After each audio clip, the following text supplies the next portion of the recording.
All right, let's talk about something we've all probably dealt with at some point. That sudden, ridiculous pain of a foot cramp. You know, the one that can wake you up out of a dead sleep? Well, today we're going to break down what's actually causing these things, and more importantly, how to get them to stop. Oh, you know that feeling, right?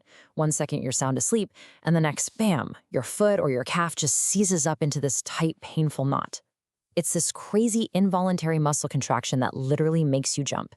It's more than just annoying, though. It's actually your body trying to send you a message. So when that pain hits, all you can think is, how do I make this stop? Like right now. Well, the good news is there are a few really simple things you can do in the moment to get some relief. Let's walk through that immediate action plan. Okay, first things first, try not to tense up even more. Your instinct should be to gently stretch that cramped muscle. So if it's in your foot, flex it up, grab your toes, and just gently pull them back towards you. That'll help lengthen the muscle out. While you're doing that, you can use your other hand to kind of massage that tight spot. And if you can, applying a little warmth from a heating pad or even a warm towel can really help relax the muscle and get the blood flowing again. All right, so now that you know what to do when you're in the middle of a cramp, let's tackle the bigger question. Why in the world do they happen in the first place? Because, figuring out the root cause is the real key to making sure they don't keep coming back. And here are some of the most common culprits. And what's interesting is how, normal these all are. I mean, not drinking enough water, pushing it a little too hard at the gym, or having a job where you're on your feet all day. All of that can lead to tired muscles that are just ready to cramp up. Even your choice of shoes can be the sneaky reason behind the pain. Let's zero in on this mineral imbalance thing for a second. Think of electrolytes like potassium, calcium, and magnesium as like the managers for your muscle signals. They're the ones telling your muscles when to contract and when to relax. So when those mineral levels are low or out of whack, the signals get all mixed up.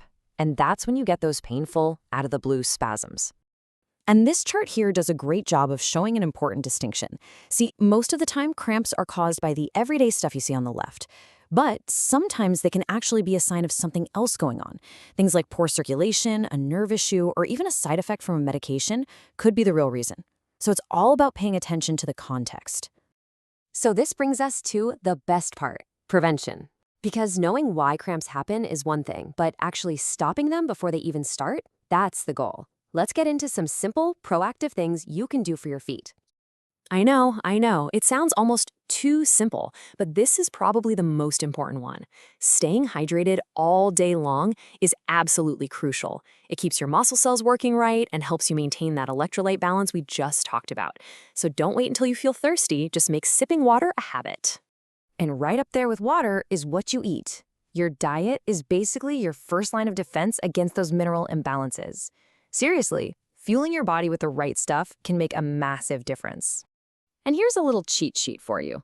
If you need more potassium, bananas and avocados are fantastic. For magnesium, start reaching for nuts, seeds, and leafy greens like spinach. And of course, for calcium, you've got your dairy products and other fortified foods.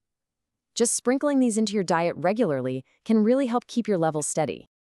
Okay, let's talk about shoes. They are literally the foundation your body stands on all day. And if they don't have good support, they can put a ton of strain on all the tiny muscles in your feet, which leads to fatigue and, you guessed it, cramps. So just make sure your shoes are comfortable and right for whatever you're doing. And remember, stretching isn't just for athletes. Taking just a few minutes every day, especially before bed, to stretch out your calves and feet can keep those muscles flexible and way less likely to seize up on you in the middle of the night. It's super simple and incredibly effective. Okay, we have to cover one last very important point. Most of the time, a foot cramp is just a foot cramp, but you need to know when it might be a red flag for something more serious. So, if your cramps are happening all the time and they're really severe, or if you've tried all these tips and you're just not getting any relief, it's probably time to talk to a doctor. And you should definitely get checked out if you notice other things like swelling, redness, or a pain that just will not go away.